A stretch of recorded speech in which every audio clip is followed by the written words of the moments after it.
Hello friends, welcome back in my YouTube channel literature point. जैसा कि आप सब देख रहे हैं कि इस चैनल पे आपको डेली केवीएस टीजीटी पीएचडी की रिगार्डिंग क्लासेस अपलोड हो रही हैं। तो फ्रेंड, इसी सीक्वेंस को आगे तक बढ़ाकर हम आपका आज का जो वीडियो लेकर आए हैं, जो हमारा अपना सीरीज़ लेकर आए, वो आपका मॉक टेस्ट सीरीज़ है। क्योंकि आप लोगों में से कई लोगों ने मैसेज किया कि मैम आप मॉक टेस्ट स्टार्ट कर दीजिए, तो आप लोगों की बातों को ध्यान में रखते हुए ही मैंने मॉक टेस्ट स्टार्ट कर दिया है। तो मोस्टली हमारे सारे ही चैप्टर कंप्लीट हो गए हैं, बट कुछ चैप्टर हमारे बचे हुए हैं, उसको भी मैं जल्द ही कंप्लीट करा दूंगी। बट मॉक टेस्ट हम स्टार्ट कर लेते हैं, साथ में हम अपने चैप्टर भी कवर करते जाएंगे। उसकी चिंता आप लोग बिल्कुल ही ना करें कि मैम उसको कंप्लीट नहीं कराएंगे, मैम उसको भी कंप्लीट कराएंगी, प्रॉमिस है मेरा।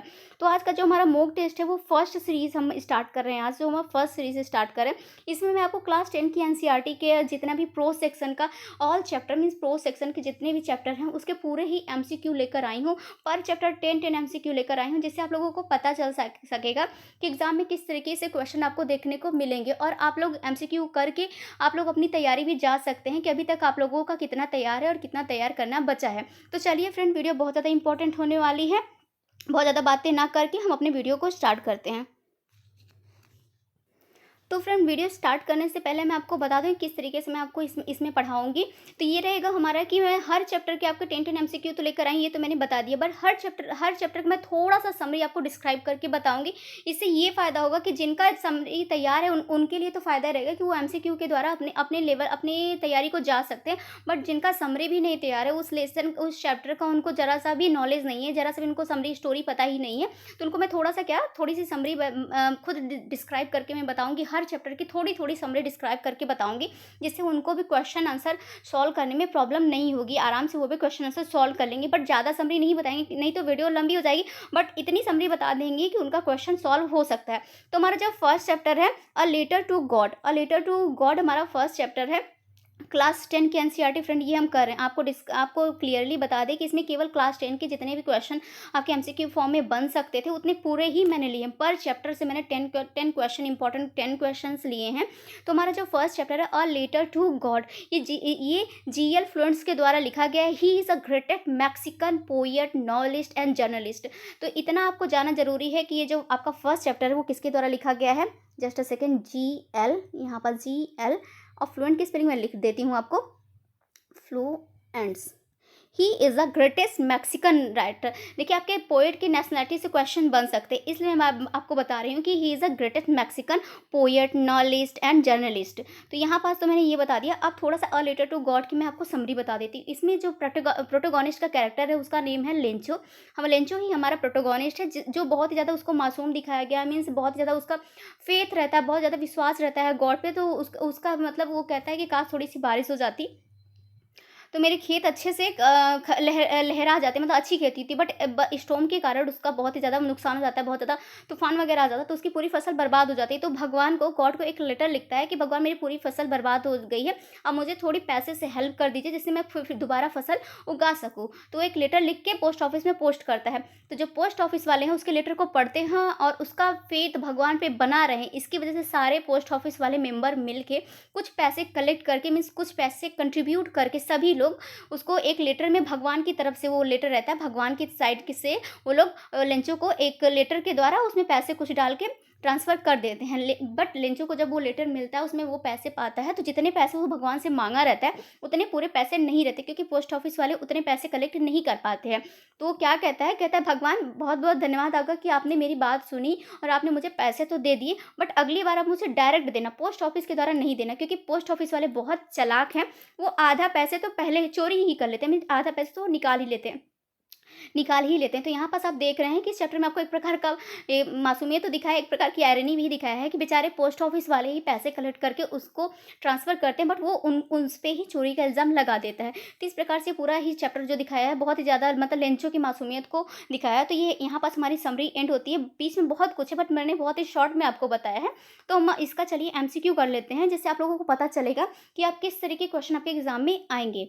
तो हम थोड़ा जल्दी जल्दी करेंगे, क्योंकि एक वीडियो में हमें सारा चैप्टर ही कवर करना है और पर चैप्टर 10 क्वेश्चन है, तो टाइम तो लगेगा ही, इसलिए हम थोड़ा जल्दी करेंगे। तो फ्रेंड, हमारा जो फर्स्ट क्वेश्चन है, where was Lencho house situated. तो उसका हाउस कहाँ सिचुएट था, मीन्स कहाँ बना हुआ था। तो इसका आंसर आप सोच लीजिए। तो मैं इस 5 सेकंड में 5 सेकंड का बस मौका दूंगी आपको, क्योंकि हमारा वीडियो लंबा हो जाएगा। तो आई होप आपने अभी तक सोच ही लिया होगा। तो इसका आंसर है आपका, just a second, top of a hill, मतलब जो हिल था उसके एकदम टॉप पे उसका हाउस बना हुआ था। तो हमारा क्वेश्चन नंबर सेकंड आता है, what was the only thing that the earth needed according to Lencho, मतलब कि अर्थ सबसे ज़्यादा उसको क्या, किस चीज़ की ज़रूरत थी पृथ्वी को, मतलब फसल अच्छी होने के लिए, तो उसको किस चीज़ की सबसे ज़्यादा ज़रूरत थी। तो क्वेश्चन नंबर सेकंड का आप आंसर सोच लीजिए, फिर मैं आपको बताती हूँ। आई होप आपने अभी तक तो आंसर सोच ही लिया होगा, थोड़ा जल्दी जल्दी करते हैं हम लोग। तो इसका आंसर होगा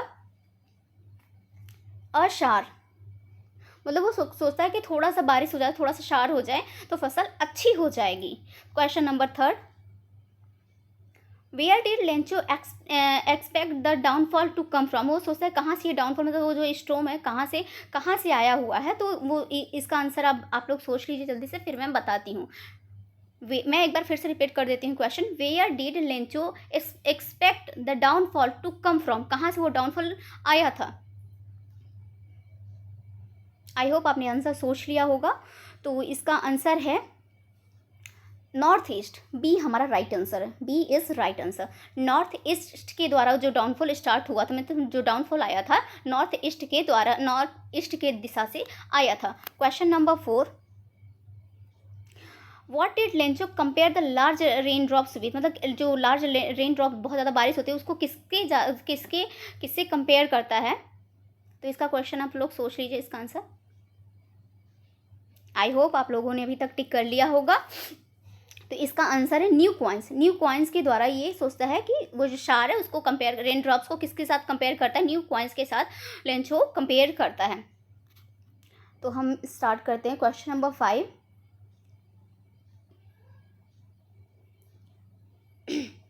फ्रेंड आप अपना स्कोर देखते रहिएगा कि आपको इतने में से, मतलब पर क्वेश्चन मैंने 10 क्वेश्चन ऐड किए हैं, तो उसमें से आपके कितने सही हो रहे हैं, कितने रॉन्ग हो रहे हैं, कितने राइट हो रहे हैं। आप अपना खुद कॉपी पेन से लिख लेंगे, स्कोर बनाते रहेंगे और कमेंट बॉक्स में बताइएगा कि मैम इतने में से मेरा इतना हुआ, जिससे आप लोगों को खुद भी रियलाइज़ हो सकेगा कि अभी आप लोगों की कितनी तैयारी हो चुकी है।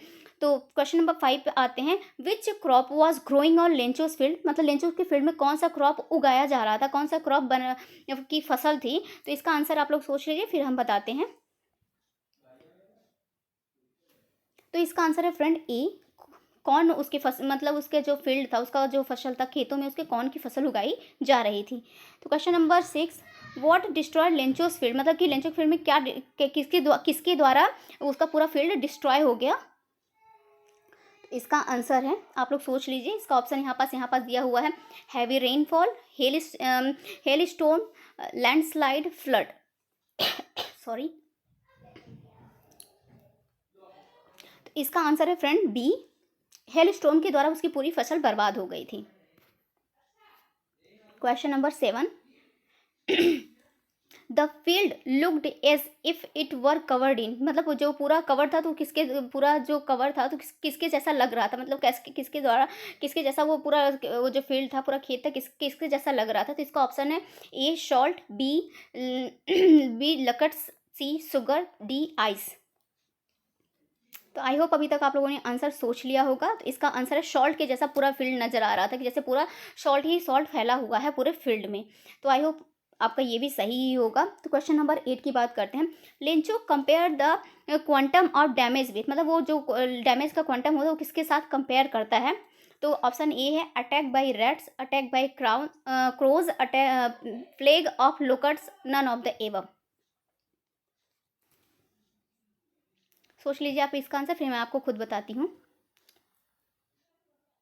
तो इसका आंसर है friend C, plague of locusts के, उसको किसके साथ कंपेयर करता है, वो जो डैमेज होता है किसके साथ कंपेयर करता है, प्लेग ऑफ लोकट्स के साथ वो कंपेयर करता है, पूरे जो उसका फील्ड डैमेज हुआ रहता है उसको। Question number 9, what was the only hope left in the heart of Lencho's family, मतलब उसके जो एक ही होप रहता है उसके लेंचोस फैमिली का, वो क्या रहता है। Option A, compensation from government, help from farmers association, help from god, there was no hope left। Question option D. तो ये ए बी सी डी में से कौन सा ऑप्शन होगा आप बता दीजिए जल्दी से, मैं फिर इसका आंसर आपको बता देती हूँ। आई होप अभी तक आप लोगों ने आंसर सोच लिया होगा। तो इसका आंसर होगा friend C, help from God, वो सोचते हैं कि उनके पास एक ही होप बचा है कि अब तो भगवान ही मदद कर सकते हैं, इतनी बड़ी मुश्किल से हमें कौन निकाल सकता है, अब तो भगवान ही मदद कर सकते थे। इसलिए लेंचो जो है एक लेटर भगवान को लिखता है कि भगवान मेरी हेल्प कर दीजिए। Question number 10, how did Lencho decide to contact his last resort, मतलब वो क्या मतलब किस द्वारा वो कॉन्टेक्ट करता है। तो option A, by visiting them personally, through a letter, through email, through fax. तो इसके बताइए किसके द्वारा वो करता है, भगवान को कांटेक्ट करने की कोशिश किसके द्वारा करता है।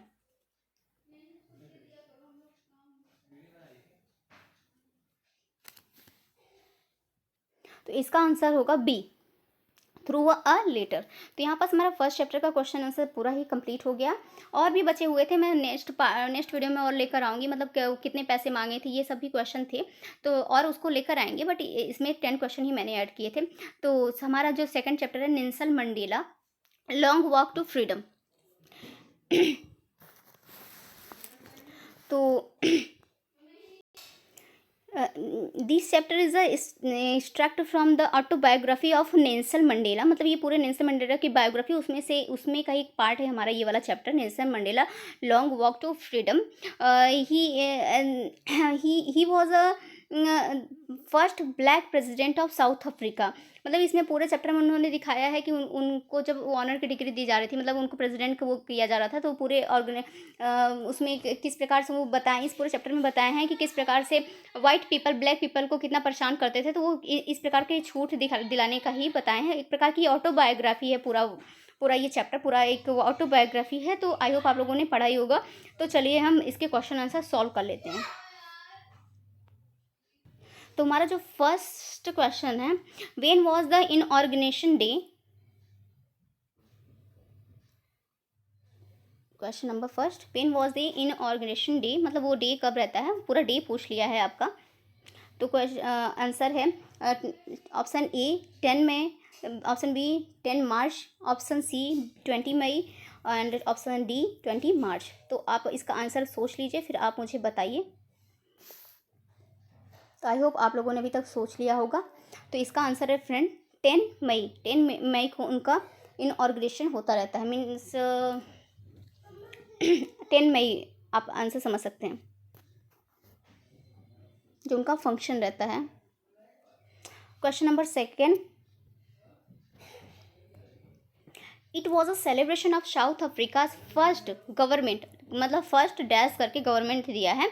तो option A autocratic racial democratic, option B democratic non racial, C democratic racial, D monarch non racial. तो इसका आंसर आप लोग सोच लीजिए, फिर हम बताते हैं आपको। तो अभी तक आप लोगों ने आई होप सोच लिया होगा। तो आंसर बी है डेमोक्रेटिक नॉन रेशियल, ये हमारा राइट आंसर है। डेमोक्रेटिक नॉन रेशियल इसका आंसर होगा। Question number 3, how many deputy presidents were elected, मतलब कितने डिप्टी प्रेसिडेंट इलेक्टेड हुए थे। तो option A 2, option B 3, option C 1, option D none. तो इसका आंसर आप लोग सोच लीजिए, फिर मैं खुद बताती हूँ आपको। तो इसका आंसर होगा फ्रेंड ए 2 मेंबर इलेक्टेड होते हैं। Question number 4, why did other countries broke of diplomatic relation with south Africa, मतलब क्यों अदर कंट्री डिप्लोमेटिक रिलेशन रखते थे साउथ अफ्रीका के साथ। तो ऑप्शन ए है white rulers, B other countries are racial, C it is a poor country, D apartheid policy. तो इसका आंसर आप लोग सोच लीजिए, मैं खुद बताती हूँ फिर आपको। तो इसका आंसर होगा friend D apartheid policy. Apartheid policy के द्वारा लोग मतलब ऐसा रखते थे साउथ अफ्रीका के साथ। Question number 5, what change brought international leaders to South Africa, मतलब कौन सा चेंज होता है।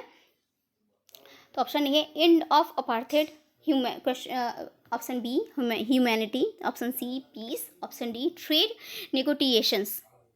तो इसका आंसर आप लोग सोच लीजिए, फिर मैं खुद बताती हूँ आपको। तो फ्रेंड इसका आंसर होगा एंड ऑफ अपार्थाइड, इसका आंसर होगा। Question number 6, be thank all of our distinguished international guests for having come to take position with the people of our country of what is after all a common victory for। तो यहाँ पास dash dash है, आपको बताना है कि इस dash dash में क्या भरा जाएगा। Option A justice, option B peace, option C human dignity, option D all of the above. तो आई होप अभी तक आप लोगों ने आंसर सोच लिया होगा। तो इसका आंसर यही होगा कि इसमें जस्टिस, पीस, ह्यूमन डिग्निटी सारे ही भरे जाएंगे। इसका मतलब है हमारा ऑप्शन डी राइट है, means all of the above. Question number 7, what was it that the nation needed to be liberated from? तो ऑप्शन ए है पॉवर्टी, ऑप्शन बी है जेंडर डिस्क्रिमिनेशन, ऑप्शन सी है डिप्राइवेशन, ऑप्शन सी है deprivation, option D है all of the above. इसका answer आप लोग सोच लीजिए, फिर मैं आपको बताती हूँ। आई होप आप लोगों ने सोच लिया होगा। तो इसका आंसर भी ऑल ऑफ द एबव ही है, means poverty, gender discrimination, deprivation, तीनों ही चीज़ें हैं। मतलब एक नेशन को इन तीनों ही चीज़ों की ज़रूरत होती है लिबर्टी के लिए। Question number 8, we have achieved our political emancipation, what is the meaning of emancipation? Means आपको बताना है emancipation का मीनिंग क्या होता है। तो ऑप्शन ए है फ्रीडम फ्रॉम रिस्ट्रिक्शन, फिर है ऑप्शन बी है इंस्लेवमेंट, ऑप्शन सी है स्लेवरी, ऑप्शन डी है बोथ सेकंड एंड थर्ड। तो आप लोग सोच लीजिए, फिर मैं आपको बताती हूँ। तो फ्रेंड इसका आंसर है option A freedom and restriction. इसका आंसर है ए बी नहीं, आप समझिएगा, ए है फ्रीडम फ्रॉम रिस्ट्रिक्शन। इसका आंसर है क्वेश्चन नंबर 8 का। तो हम क्वेश्चन 9 पे आ जाते हैं। The spectacular array of South Africa jets was a display of. Option A military precision, option B military loyalty to democracy, option D both A and second, मतलब both first and second. Option यहाँ पास थोड़ा सा उल्टा हो गया है, पहले डी आ गया फिर सी आ गया है। तो मान लीजिए डी को ही करिए, नन ऑफ द एबव। तो इसका आंसर होगा, बताइए 9 का क्या है। तो इसका आंसर होगा friend none of the above, C none of the above, मतलब कोई भी स्पेक्टेटर नहीं था साउथ अफ्रीका में jets was display off. Question number 10, what colours does the new South Africa flags possesses? मतलब कौन सा कलर था, कौन से उनके फ्लैग का कलर कौन कौन से कलर से मिलकर उनका फ्लैग बना हुआ था। तो ये आपको बताना है फ्रेंड। ये वाला क्वेश्चन बहुत ज़्यादा इंपॉर्टेंट हो सकता है, आपके एग्जाम में भी देखने को भी मिल जाए। तो ये वाला क्वेश्चन आप देख लीजिए कि बहुत ज़्यादा इंपॉर्टेंट है, इसलिए मैंने इसको ऐड किया है। तो ऑप्शन ए है black, red, green, blue and gold, option B है black, red, yellow, blue and gold, option C है orange, black, yellow, blue and silver, option D है black, blue, violet, saffron and green. तो I hope आप लोगों ने answer अभी तक clear कर लिया होगा। थोड़ा सा टाइम ले लीजिए, फिर मैं आपको आंसर बताती हूँ।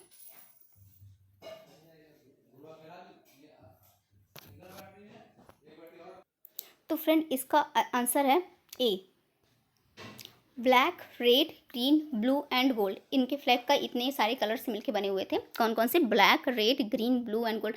जान लीजिए उनके में गोल्ड तो था ही, बाकी आप अगर ग्रीन और ब्लू भी याद रख रहे हैं गोल्ड के साथ तो ये आप भूलेंगे नहीं। मतलब ग्रीन, ब्लू, गोल्ड 3 ही याद कर पा रहे हैं तो भी आपको ब्लैक, रेड देखने को मिल जाएगा, क्योंकि ब्लैक, रेड तो मोस्टली सारे ही ऑप्शन में डले हुए हैं। तो ये तो आपको पक्का ही है कि ये तो हो ही जाएगा। आपको ग्रीन, ब्लू, गोल्ड याद रखना है। गोल्ड की जगह पे सिल्वर से कंफ्यूज नहीं होना है, गोल्ड ही याद रखना है। तो हमारा यहाँ पास ये वाला चैप्टर भी कंप्लीट हो जाता है। तो हमारा नेक्स्ट चैप्टर आता है 2 स्टोरीज ऑफ अबाउट फ्लाइंग। तो फ्रेंड इस वाले चैप्टर में आपको 2 स्टोरी देखने को मिलेगी। तो फर्स्ट पार्ट जो हमारी स्टोरी है हिज फर्स्ट फ्लाइट, ये हमारा फर्स्ट पार्ट है, हिज फर्स्ट फ्लाइट। इसमें क्या है, इसके ऑथर जो हैं, इसके ऑथर है लिएम ओच हर्टी। आपको मैं लिख देती हूँ, आपको लिएम OH और हर्टी की स्पेलिंग होगी HEARTY। ये हमारे राइटर का नाम है फर्स्ट वाले पार्ट का, जो कि हमारे फर्स्ट वाला पार्ट क्या है, हिज फर्स्ट फ्लाइट। और जो हमारा पार्ट सेकेंड है उसका नाम है ब्लैक एरोप्लेन। ये ब्लैक एरोप्लेन के राइटर हैं, just a second, Frederick FREDERIC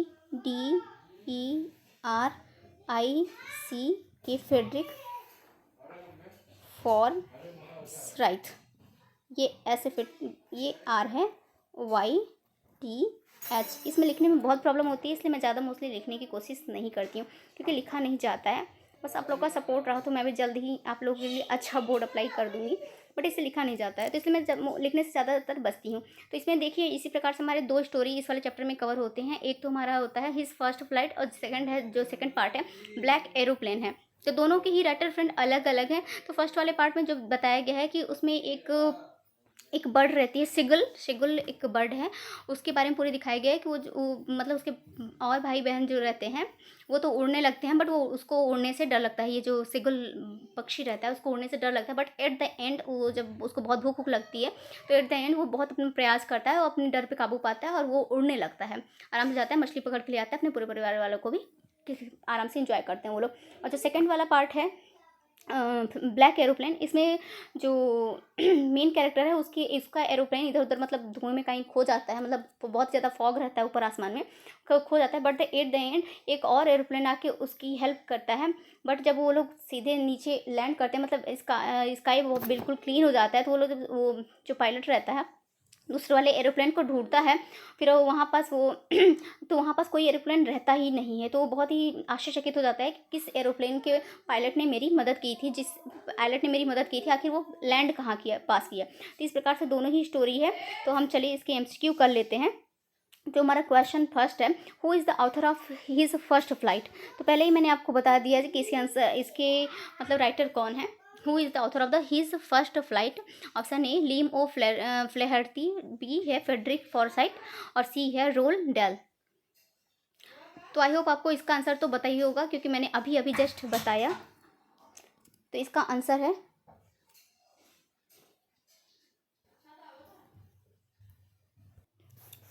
option A लियोम ओ फ्लैर्थी। देखिए इस टाइप से आपको देखने को मिल सकता है, लियोम ओ फ्लैर्थी भी देखने को मिल सकता है, या फिर लियोम ओ एच हैर्थी भी आपको देखने को मिल सकेगा। दोनों ही नाम से इनको प्रोनाउंसिएशन किया जाता है। तो मोस्टली आपको ऑप्शन में जो देखने को मिलेगा लियोम ओ फ्लैर्थी ही देखने को मिलेगा।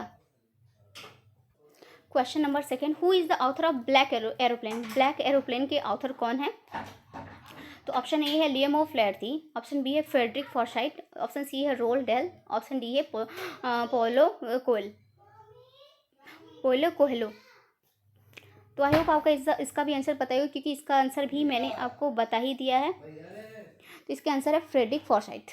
फेडरिक फॉरसाइट जो हैं इसके राइटर हैं ब्लैक एरोप्लेन के। मतलब 2 स्टोरी है तो दोनों ही स्टोरी के राइटर अलग अलग हैं, इसलिए दोनों ही स्टोरी के राइटर मैंने आपके एमसीक्यू में कवर कर लिया है। Question number 3, the lesson his first flight is about मतलब ये जो हमारा लेसन है हिज फर्स्ट फ्लाइट ये किसके बारे में है। तो मैंने आपको बताया ही, तो इसका आंसर आप लोग सोच लीजिए, फिर मैं बता देती हूँ, डायरेक्ट आंसर ही बता देती हूँ क्योंकि बहुत ज़्यादा टाइम हो जा रहा है। तो इसका आंसर है जो एक सेगुल पक्षी रहता है, सेगल पक्षी रहता है, उसकी ही पूरी स्टोरी इसमें बताई गई किस प्रकार से उसने अपनी पहली उड़ान कितने मतलब अपने डर पे काबू करके उसने अपनी पहली उड़ान किस प्रकार से भरी थी। तो ये ऑप्शन बी हमारा राइट आंसर है। Question number 4, why was he afraid to fly, मतलब वो क्यों फ्लाई करने से मतलब उड़ने से क्यों डर रहा था।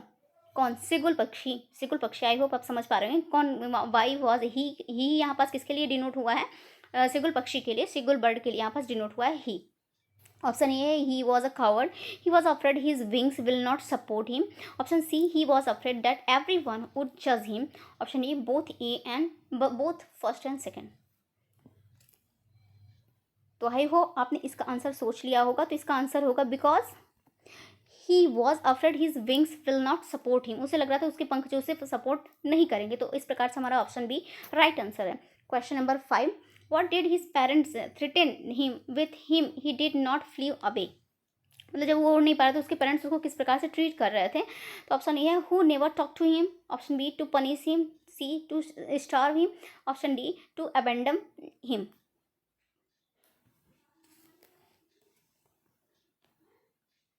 तो आई होप आप लोगों ने आंसर सोच लिया होगा। तो इसका आंसर है to store him. To store him मतलब कि आराम से उसको कह रहे थे कि हाँ तुम्हें करना ही पड़ेगा, अपने डर पे काबू करना ही पड़ेगा। Question number 6, what were his parents teaching his brothers and sister, वो जो उसके पेरेंट्स से सिगुल के जो पक्षी था हमारा बर्ड था उसके पेरेंट्स उसके छोटे भाई बहनों को क्या टीच कर रहे थे। Option A to perfect the art of flying, option B to skim the webs,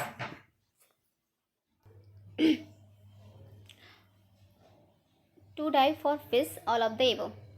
तो आई होप अभी तक आपने इसका आंसर सोच लिया होगा। तो फ्रेंड इसका आंसर है D, all of the above. मतलब वो क्या क्या टीच कर रहे थे, to perfect the art of flying, मतलब उड़ने का सही तरीका क्या है, टू स्कीम द वेब्स, और टू डाइव फॉर फिश, मतलब तीनों ही चीज़, किस प्रकार से मछली पकड़ना चाहिए, किस प्रकार से समुद्र के वेब्स पे उड़ना चाहिए और किस प्रकार से परफेक्ट उड़ना चाहिए, ये सब चीज़ वो अपने बच्चों को टीच कर रहे थे। इस प्रकार से इसका आंसर होगा all of the above. Question number 7, the sight of blank maddened him. तो इसका आंसर आप बताइए।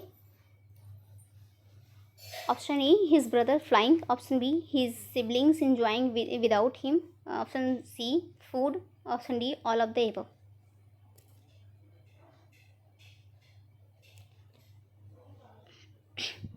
तो फ्रेंड इसका आंसर होगा ऑप्शन सी फूड। इस प्रकार से आते हैं क्वेश्चन नंबर 8 पे। What earn him to make his first flight, मतलब क्या अर्न करने के लिए वो अपना फर्स्ट फ्लाइट उड़ान भरता है। Option A hunger, option B sight of fish, option C courage, option D both A and both first and second. तो आई होप आप लोगों ने आंसर इसका सोच लिया होगा। तो इसका आंसर है both A and both first and second. मतलब वो सबको सिखाने के लिए वो अपनी फर्स्ट फ्लाइट उड़ता है, क्योंकि वो भूखा भी रहता है, वो फिश भी पकड़ना चाहता है इसलिए, और अपनी करेज भी दिखाना चाहता है। मतलब बोथ फर्स्ट एंड सेकेंड लिखा हुआ है, मतलब लेकिन यहाँ पास बोथ फर्स्ट सेकेंड थर्ड भी होना चाहिए, करेज भी होना चाहिए, क्योंकि वो मतलब अपने डर पे काबू भी पाना चाह रहा था। बट इसमें option both first and second ही दिया है, तो हम इसी के साथ चलेंगे, क्वेश्चन के साथ ही चलेंगे। Question number 9, why did his mother stop Midway while giving him the fish. मतलब उसकी मदर क्यों उसको नहीं देती है फिश, मतलब वो उड़ान तो भरती है उसकी तरफ, बट वो आगे चले जाती है और उसको फिश नहीं देती है। हालांकि वो बहुत भूखा रहता है, जो सीगल बर्ड रहता है बहुत भूखा रहता है, पर फिर भी उसकी मदर नहीं देती उसे, क्यों नहीं देती है, यही क्वेश्चन पूछा गया है। Option E she was mad at him, option B to push him to fly out of hunger, she didn't want to give him the fish, option D she got tired. तो I hope आप लोगों को इसका answer पता चल गया होगा। तो इसका आंसर है friend B, to push him to fly out of hunger. मतलब वो सोचती है कि अगर इसको मैंने फिश दे ही दिया, इसका सारा काम बन ही गया, तो ये अपने डर पे काबू नहीं पा पाएगा, मतलब ये अब उड़ना सीखेगा ही नहीं। उसको क्या कहते हैं कि अगर ये भूखा रहेगा तो अपने ये उड़ने की कोशिश करेगा ही, इसलिए उसकी माँ जो है उसको फिश नहीं देती है। Question number 10, the title black aeroplane is based on, मतलब ये जो ब्लैक एरोप्लेन है इसका टाइटल किस पे बेस है। तो option A the aeroplane that help the pilot, option B the pilot's aeroplane, option C aeroplane in the stormy sky, और option D none of the above. तो आई होप आप लोगों को इसका आंसर पता चल गया होगा। तो फ्रेंड इसका आंसर है, जस्ट सेकेंड, इसका आंसर है A, the aeroplane that help the pilot. मतलब किस प्रकार से एक दूसरे एरोप्लेन ने पायलट की हेल्प की थी, the aeroplane that help the pilot, इसलिए उसका नाम ही पड़ गया black aeroplane. Question number 11, the pilot was flying from dash dash to dash dash. तो आपको बताना है कि कहाँ से कहाँ तक वो अपना जो पायलट था वो उड़ान कहाँ से लेकर कहाँ तक का भर रहा था। फ्रेंड हमारा पार्ट 2 का ये क्वेश्चन है, ये ब्लैक एरोप्लेन का, मीन्स चैप्टर 3 के पार्ट 2 का क्वेश्चन है। The pilot was flying from, तो ऑप्शन ए है England to France, B England to India, option C France to England, option D France to India. तो I hope आप लोगों को आंसर पता चल गया होगा। तो फ्रांस से इंग्लैंड की तरफ मतलब अपनी उड़ान भर रहा था, तो option C is right answer. तो यहाँ पास फ्रेंड हम लोगों ने अपने पूरे लगभग 4 चैप्टर कंप्लीट किए, तो मतलब 3 चैप्टर कंप्लीट किए, तो आधे घंटे हम लोगों ने 30 क्वेश्चन को कवर किए हैं, 30 नहीं 31 क्वेश्चन को, कि लास्ट वाला चैप्टर हमारे 11 क्वेश्चन थे, 31 चैप्टर को कवर किए हैं। तो नेक्स्ट वीडियो इसका जो हमारे 4 चैप्टर और बचे हुए हैं उसको भी हम जल्द, मीन्स 4 नहीं 5 चैप्टर बचे हुए हैं हमारे, 4-5 चैप्टर बचे हुए हैं। जैसे कि देख ले from the diary of Anne Frank के क्वेश्चन मैंने ऐड किए हैं, और भी बहुत ज़्यादा हैं। ग्लिम्पसेस ऑफ इंडिया भी है, इसमें भी 3 पार्ट को दिखाया गया है, मीन्स बताया गया है कि एक तो इसको 3 पार्ट में बताया गया है। फर्स्ट पार्ट रहता है a baker from Goa, second part रहता है कुर्ग, और थर्ड पार्ट रहता है टी फ्रॉम असम। इन सब क्वेश्चन भी मैंने ऐड किए हुए हैं, तो मतलब पूरे ही चैप्टर मैंने ऐड किए हुए हैं। जैसे कि चैप्टर मिसबिल द ऑटर, और उसके बाद ये आपके बचे हुए हैं, जस्ट अ सेकेंड फ्रेंड मैं आपको शो कर देती हूँ। फिर मैडम राइट्स द बस,